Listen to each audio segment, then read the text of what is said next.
Hey, we're in Martial Jiu-Jitsu here again with the Conceptual Jiu-Jitsu vlog, and today I'm here with Aaron Lapointe, and thankfully he's come in today to do a little rolling and to talk to us.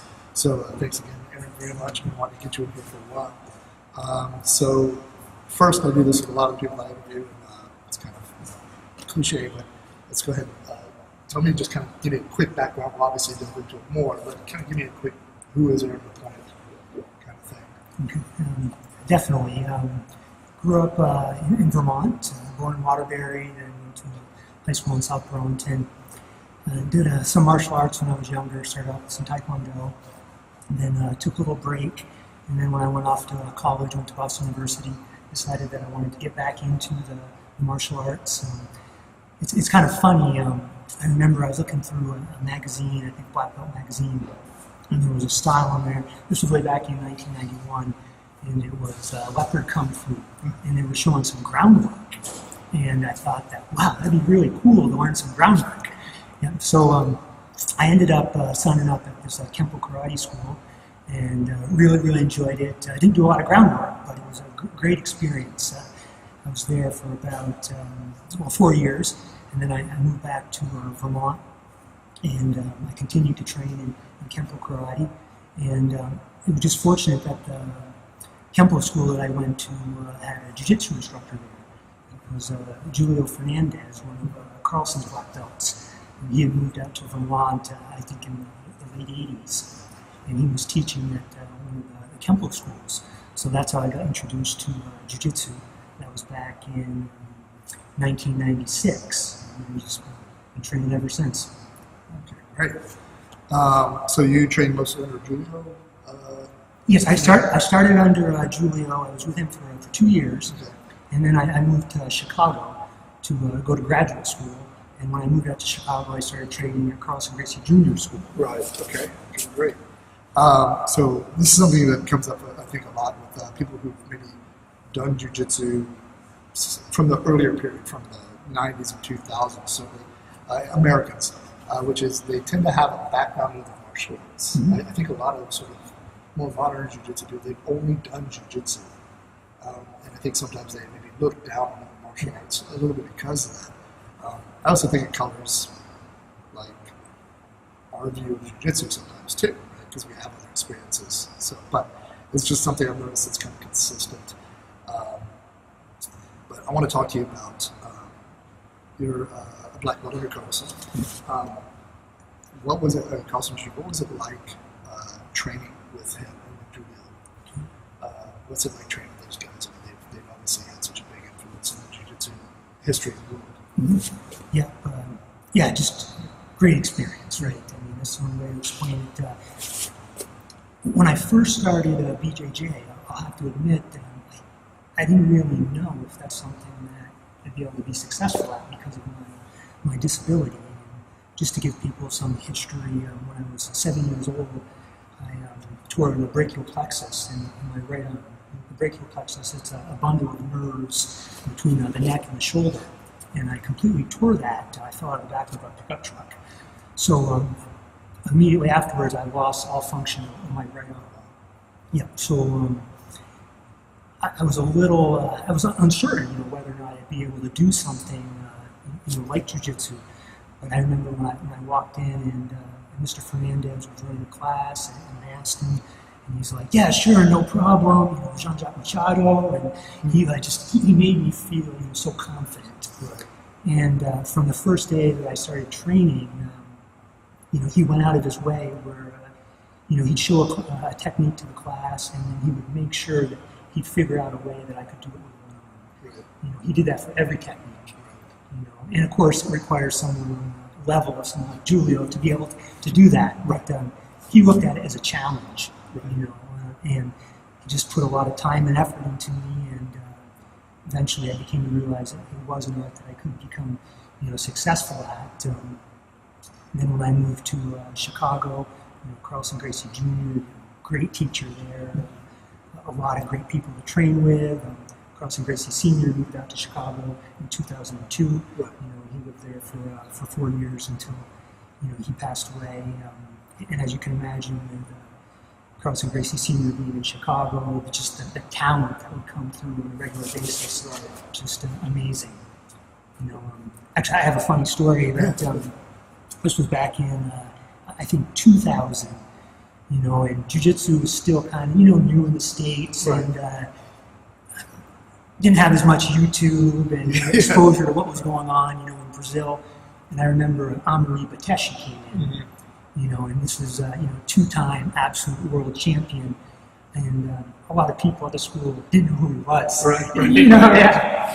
So just have someone of that caliber come in, right, and do a seminar for us, and we had some other incredible names: Casio Cardoso, right.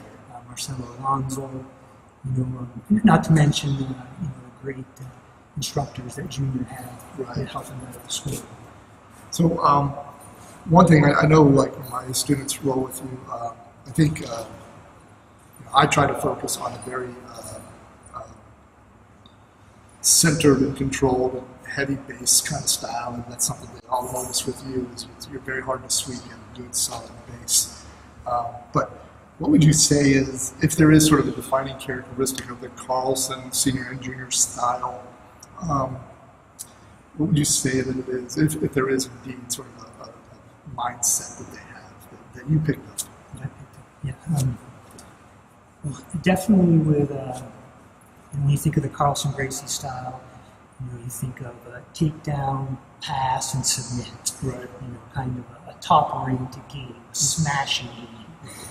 Of course, the Carlson Gracie team has produced some Jiu-Jitsu people with phenomenal guards. Right. Hiva, Bustamante. Right.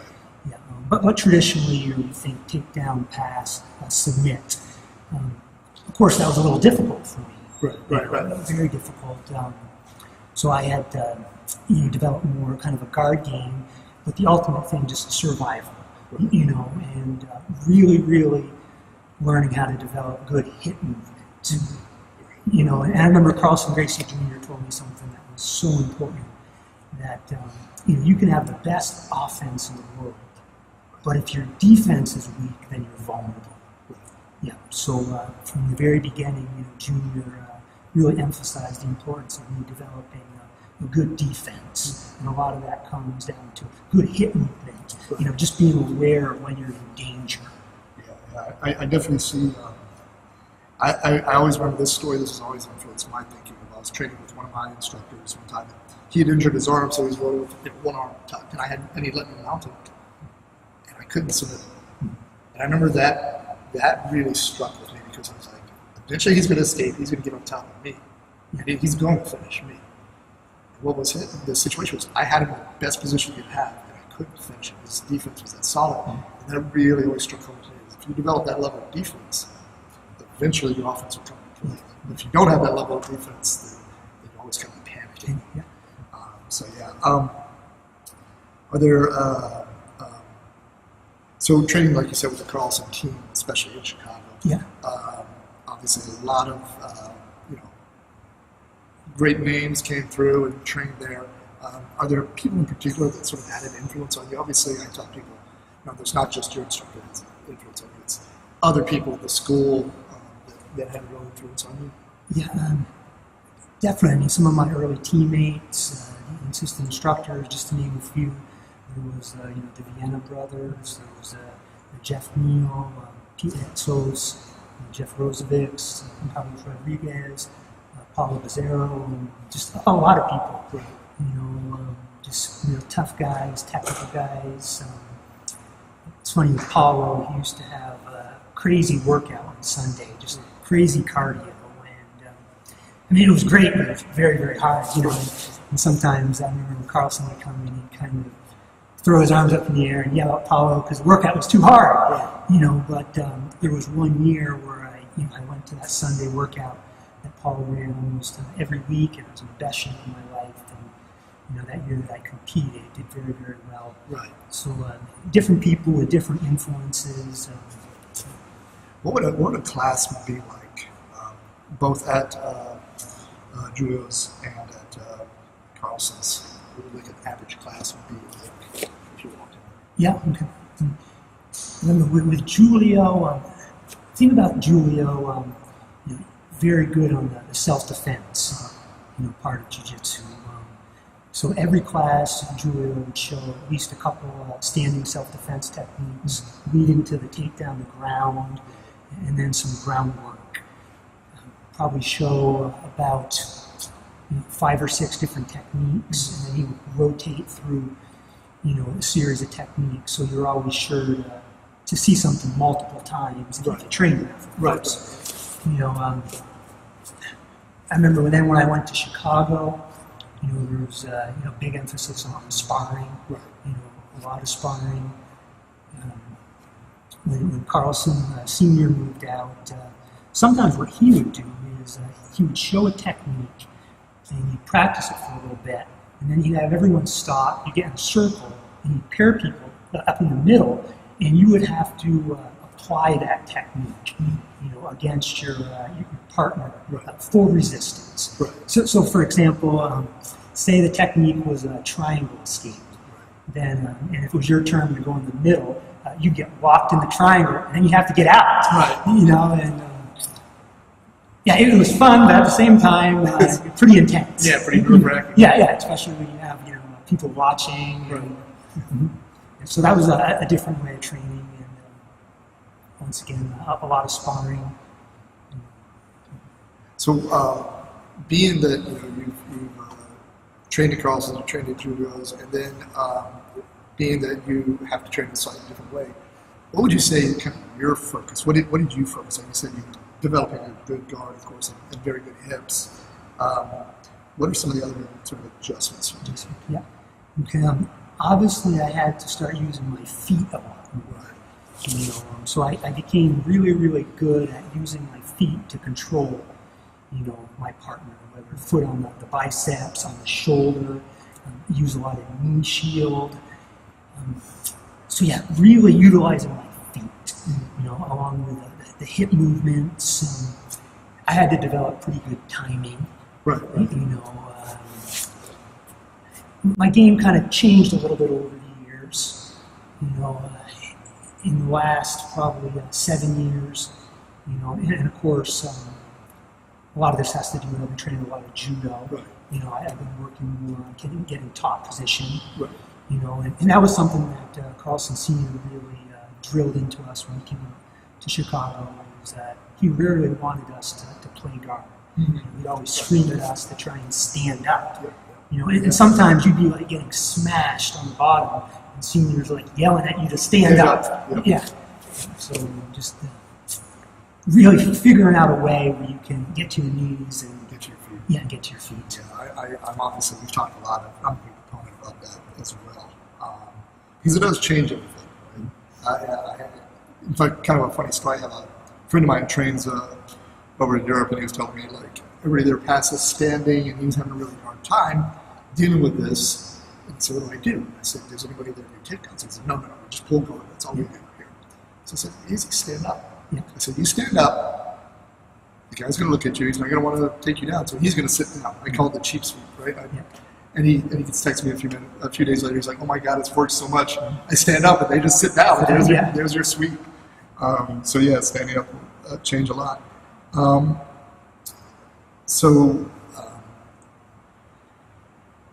What would you, if you have to teach somebody sort of the fundamentals of jiu-jitsu, because obviously with having trained long enough, you really the time to think about, obviously having to work with restrictions changes. I think you tend to think more about jiu-jitsu. What would you say is something that you would tell a beginner to focus on? I think people come in classes sometimes and they just throw in a bunch of techniques and they're a little bit confused. Yeah. And then often they want to run before they can walk. Mm-hmm. So what would you say to somebody who's just starting out jiu-jitsu? Yeah, I think one of the most important movements, the basic hip escape, or the shrimp movement. I used to train that every class. Right. There was not a class that would go by where I would not work my hips, and I think that's just so important. Mm-hmm. And there's been some matches I've been in competition where I had really nothing against my opponent. I can do anything against my opponent. The only thing that saved me was my hips. Right. That's an area you definitely can't neglect. Also, I think grip strength is very, very important. if you've ever gone against someone who can dominate the grips, who has that iron grip. Right, yeah, definitely. Yeah, developing the grip strength, the hips, base, right? I think that's something I hate to say it, but I'm not trying to be old curmudgeon. I don't see a lot of people really focusing on the base as much anymore. So I know you're constantly doing that base. And I think, if you want to develop a good game, you've got to spend time not just trying to leg drag and Toriando and do these quick passes, but make it to where the guy can't sweep you. Yeah. So you can have the freedom to do those if you choose, but you have the ability to not have to try to rush a pass because your base is poor. Definitely. So something we've worked on a little bit, and I've always tried to get a chance to work with you on here. And I know you can do a lot more judo, and you've done judo for quite a while. And any chance I can get to do the stand-up with you, I definitely enjoy. And in fact, today we did a little bit of stand-up, and I tried to do just one arm as well. The same way that if I rolled Brian Freeman, I tried to not use my legs. Not because I'm not trying to be equal to you. I'll cheat any chance I get. It's I want to. If you take something away, I think it really, strengthens whatever you have left, obviously.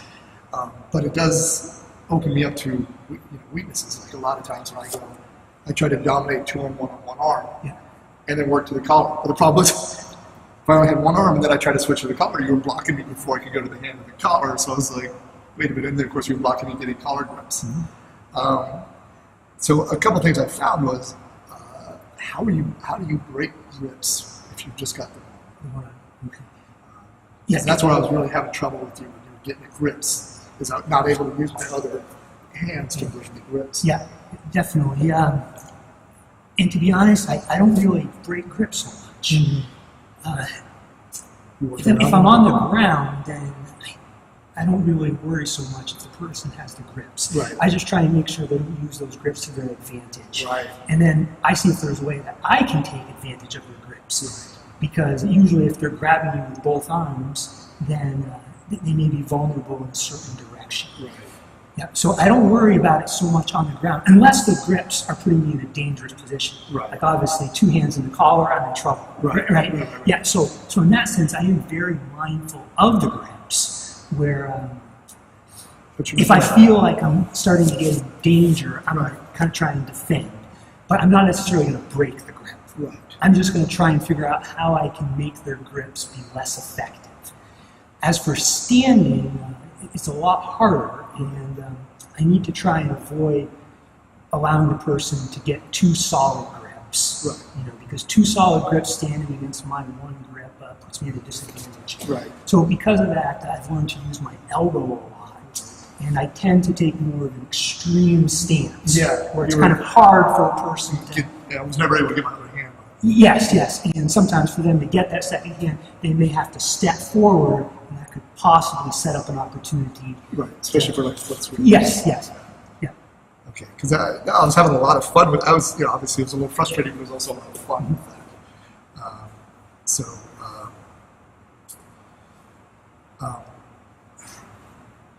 What would you say?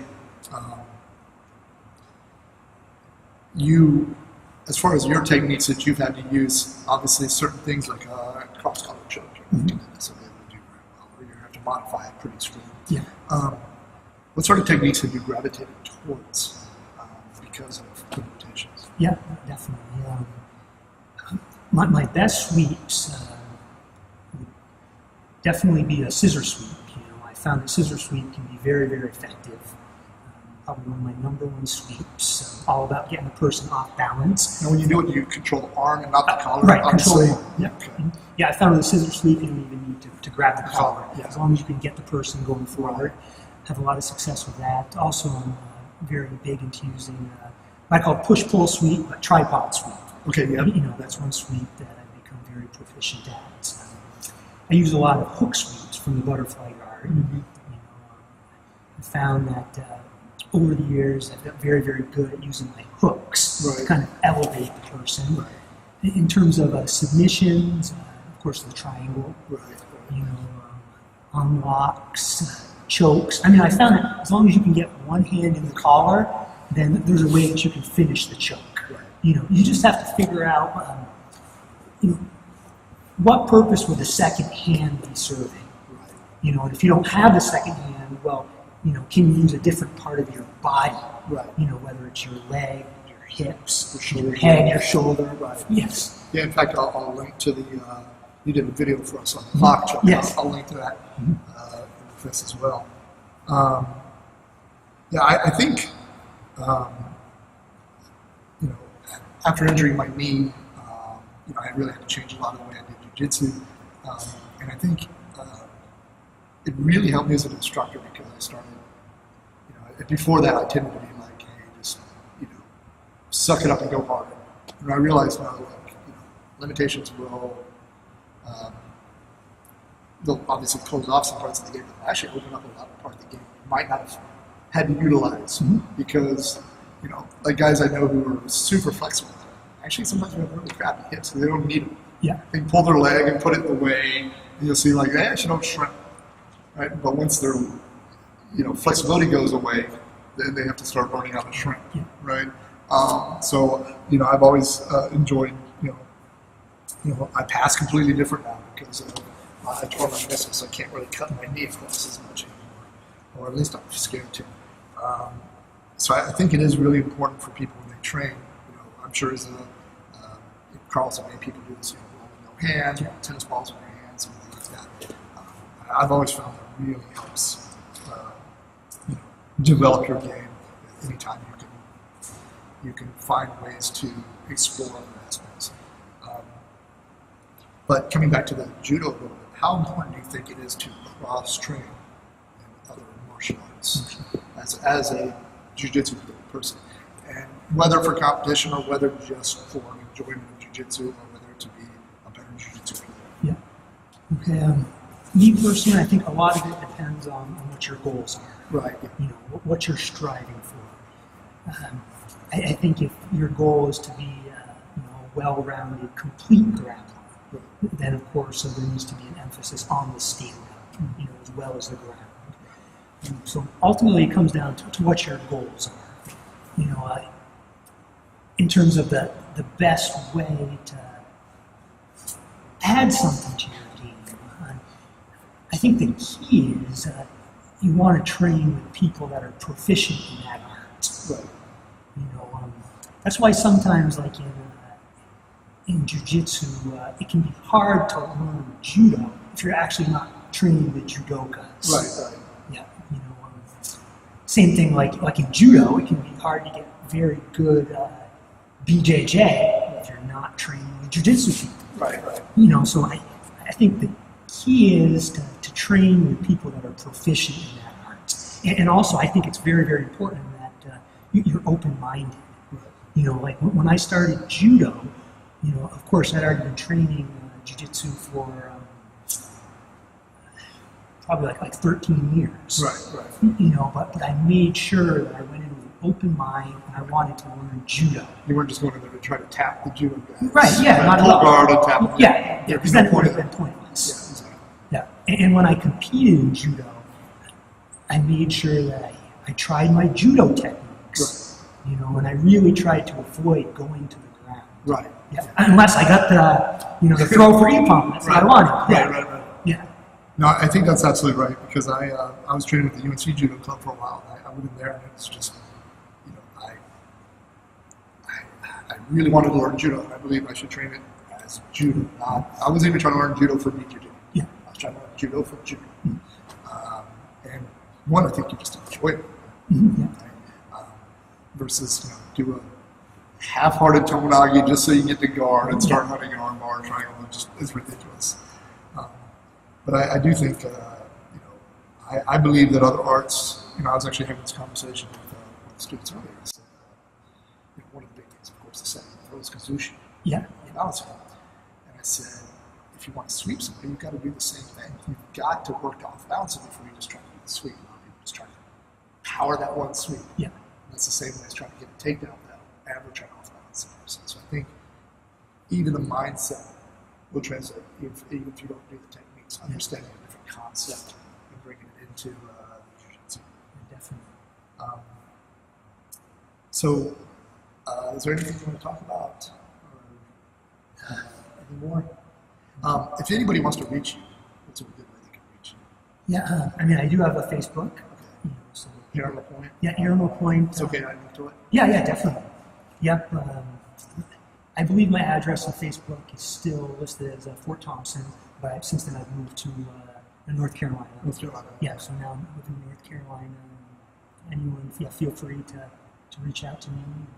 Cool. And I thank you for all the times you've come out and helped train with students. Yeah, no, thank you. And I will say, Roy, I've just been very, very impressed, with you as a person.